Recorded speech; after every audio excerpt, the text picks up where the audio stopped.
Hello everyone. आज इस video में हम डिस्कस करेंगे कि जो सिविल सर्विसेज का ऑप्शनल सब्जेक्ट होता है वो आपको कैसे चूज करना चाहिए। देखिए, अगर 100 स्टूडेंट्स की कॉल मेरे पास आती है तो उसमें से 80% क्वेश्चन इसी चीज के ऊपर होता है कि सर मैं अपना मेंस का ऑप्शन कैसे चूज करूं। काफी सारे स्टूडेंट्स कहते हैं कि मुझे 2 ऑप्शन में कंफ्यूजन है, कुछ कहते हैं 4 ऑप्शन में कंफ्यूजन है, और कुछ कहते हैं कि अभी तक मुझे नहीं पता है कि ऑप्शन कौन सा लेना चाहिए। और देखिए, बात भी ठीक है क्योंकि आपके पास इतनी सारी चॉइसेस है। देखिए, अगर चॉइस नहीं होती, सिर्फ आपको कहते कि आपको सिर्फ पबेड ही पढ़ना है तो पबेड ही पढ़ना है, उसमें सोचने की जरूरत ही नहीं थी। जैसे आपको कहा जाता है GS1 आपको पढ़ना है, वो तो पढ़ना ही है, फिर आपको वहां पे चूज करने की जरूरत नहीं है। बट क्योंकि यहाँ पे आपको चॉइस दी जाती है और आपके पास काफी सारे सब्जेक्ट्स होते हैं, आपके पास लिटरेचर के सब्जेक्ट होते हैं, काफी सारी लैंग्वेजेस है, ह्यूमैनिटीज के सब्जेक्ट होते हैं, देन साइंस के सब्जेक्ट्स होते हैं, एट द सेम टाइम आपके पास आपका ग्रेजुएशन वाला सब्जेक्ट होता है, तो कंफ्यूजन जो है वो काफी क्रिएट हो जाता है और स्टूडेंट डिसाइड नहीं कर पाते कौन सा सब्जेक्ट लेना चाहिए कौन सा नहीं। देखिए, एक अच्छी चीज ये है कि 2012 में ये डिसीजन आया था।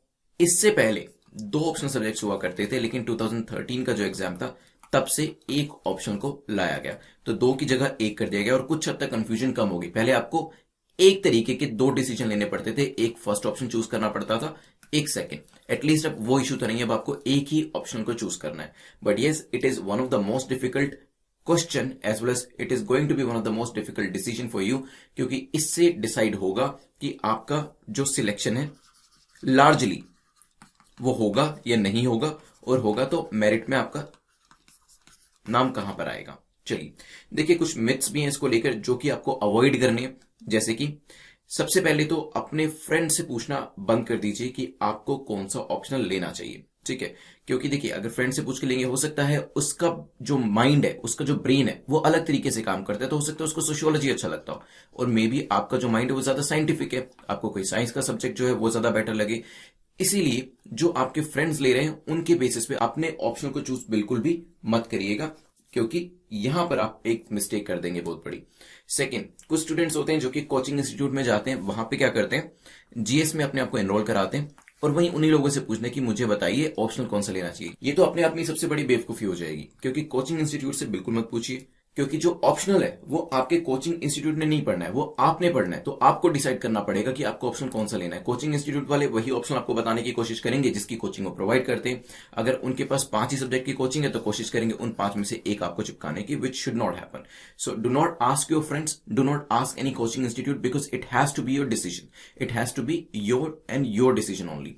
पेरेंट्स से पूछने की कोशिश करते हैं कुछ स्टूडेंट्स। देखिए, पेरेंट्स मे भी हो सकता है वो सिविल सर्विस बैकग्राउंड से हो, एजुकेटेड हो, लेकिन फिर भी देखिए डिसीजन जो होगा वो आपका होगा। आपके पेरेंट्स भी नहीं बता सकते कि आपको अंदर से कौन सा सब्जेक्ट ज्यादा अच्छे से क्लिक करेगा, कौन सा सब्जेक्ट की रेजोनेंस आपके साथ ज्यादा होगी। देन फोर्थ ऑप्शन, टॉपर्स को देखते हैं कि लास्ट ईयर के टॉपर्स ने कौन सा सब्जेक्ट लिया था, पिछले 5 सालों में टॉपर्स ने कौन सा सब्जेक्ट लिया है। अच्छा, पैटर्न से ही पता चल रहा है कि ज्योग्राफी जो है वो ज्यादातर टॉपर्स लेते हैं, या ज्यादातर टॉपर्स जो है वो पब्लिक एडमिनिस्ट्रेशन से निकलते हैं। Do not think like that, क्योंकि इसी से ही आप एक गलती कर बैठेंगे, दैट इज अपने ऑप्शनल को गलत तरीके से चूज कर लेंगे, गलत सब्जेक्ट को चूज कर लेंगे, जिससे कि फिर काफी प्रॉब्लम होगी। क्योंकि एक बार अगर आप ऑप्शनल को चूज कर लेते हैं, ऐसा नहीं कि आप उसे बदल नहीं सकते, definitely you can change it, लेकिन जो टाइम आपने अपने ऑप्शन को दिया होता है वो टाइम जो है कहीं ना कहीं आपका एक गलत डायरेक्शन में इन्वेस्ट हो जाता है। देखिए, वैसे नॉलेज जो होती है कभी भी वेस्ट नहीं जाती, वो हमेशा आपके काम ही आएगी, लेकिन क्योंकि यहाँ पे time is also of essence, time काफी इंपॉर्टेंट है सिविल सर्विस एग्जामिनेशन के अंदर। और मान लीजिए आपने ज्योग्राफी ले लिया, ठीक है, बाद में पता चला कि आपको तो साइकोलॉजी पसंद था, तो वो ज्योग्राफी की नॉलेज आपकी साइकोलॉजी में काम नहीं आने वाली है। डेफिनेटली ज्योग्राफी जो होगी आपको प्रीलिम्स या मेंस में हेल्प करेगी, बट उतनी डीप में ज्योग्राफी पढ़ने की जरूरत नहीं थी, वो टाइम कहीं और लगाया जा सकता था। तो इसी वजह से डू नॉट सी के टॉपर्स ने क्या सब्जेक्ट्स लिए हैं, do not ask your parents, do not ask your friends, and definitely do not ask your coaching institutes. इनसे बिल्कुल ये चीज क्वेश्चन मत पूछिए, because it has to be decided by you. अब वो कैसे करना है वो मैं बताता हूं, उससे पहले ये भी मत देखिए, क्योंकि काफी सारे स्टूडेंट्स कॉल करते हैं तो वो ये कहते हैं कि ये पर्टिकुलर ऑप्शन जो है वो ज्यादा स्कोरिंग है, वो कम स्कोरिंग है। Do not think like that. देखिए, पास करने वाले पाली से भी करते हैं, पास करने वाले अरेबिक से भी करते हैं, और टॉपर्स आपके कन्नड़ा लिटरेचर से भी निकले हैं। तो टॉपर्स तो कहीं से भी निकल सकते हैं, उर्दू लिटरेचर से भी निकल सकते हैं, ह्यूमैनिटी से भी निकल सकते हैं, मेडिकल साइंस से भी निकल सकते हैं, कहीं से भी निकल सकते हैं। लेकिन पास इंडिविजुअल तभी होता है जब वो सब्जेक्ट चूज करता है जिसमें उसका इंटरेस्ट होता है, और क्योंकि अगर इंटरेस्ट होगा तो वो बंदा बहुत अच्छे से उस सब्जेक्ट के अंदर परफॉर्म कर पाएगा। It is more like lock and की। फॉर एग्जाम्पल, यूपीएससी का जो एग्जाम है और यूपीएससी की जो सक्सेस है, दैट इज द लॉक। और की क्या है? की इज योर ऑप्शनल सब्जेक्ट। अगर आप गलत की यूज करेंगे, गलत सब्जेक्ट को चूज करेंगे तो लॉक ओपन नहीं होगा बिल्कुल भी।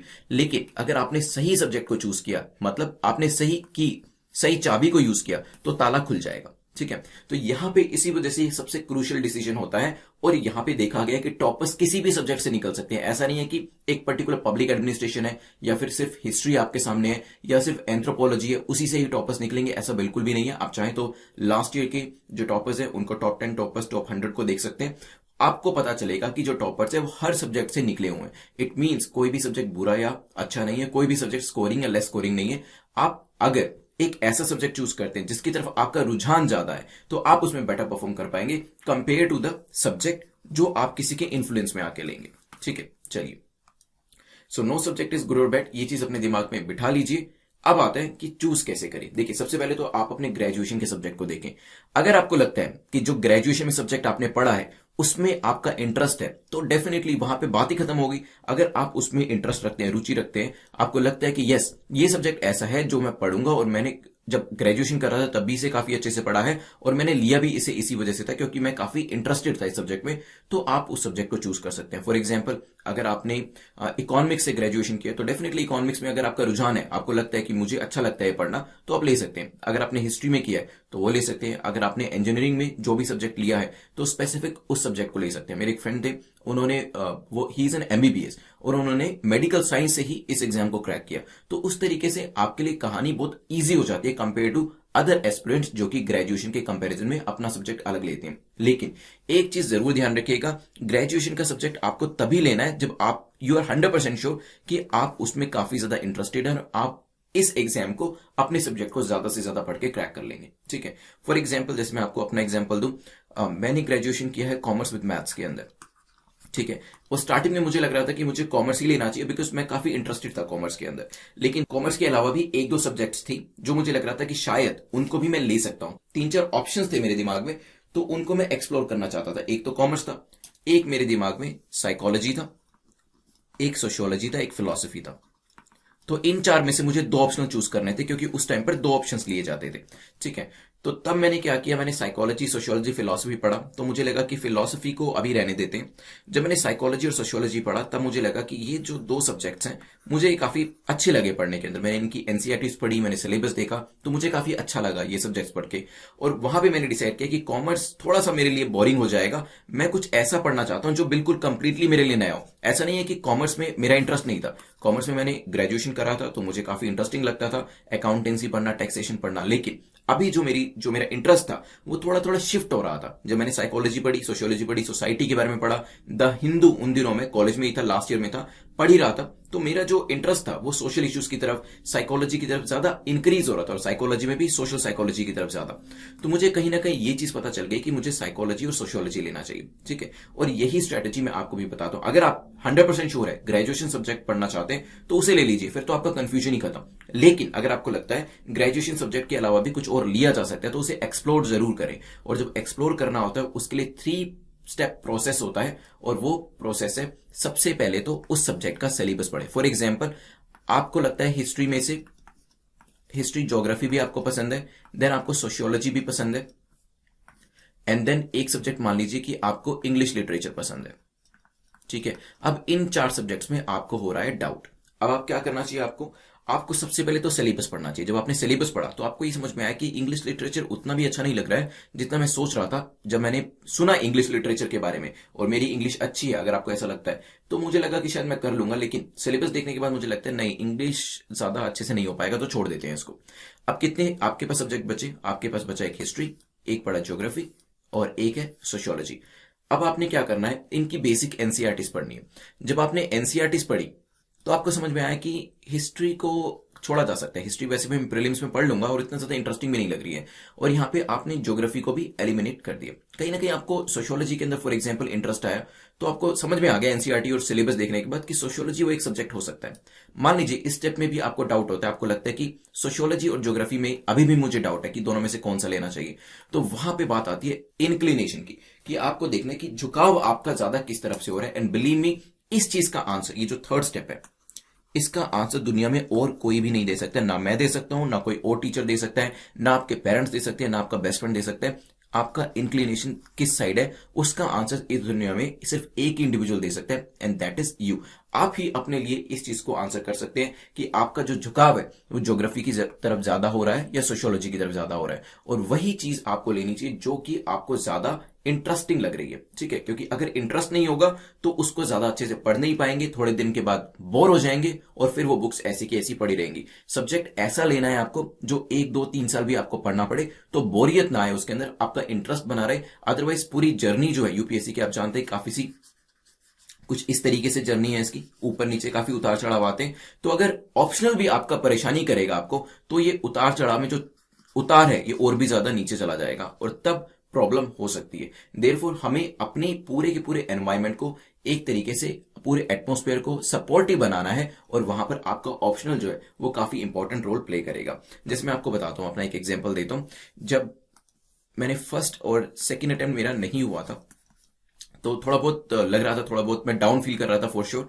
बट मुझे ये चीज हमेशा से पता थी, चाहे वो फर्स्ट अटेम्प्ट हो, सेकंड अटेम्प्ट हो, थर्ड अटेम्प्ट हो, कि एक बार मेरा प्रीलिम्स निकल जाएगा तो मेंस में मैं नहीं रुकूंगा, उसमें मैं फेल नहीं होऊंगा। ये I was pretty sure about that. Y?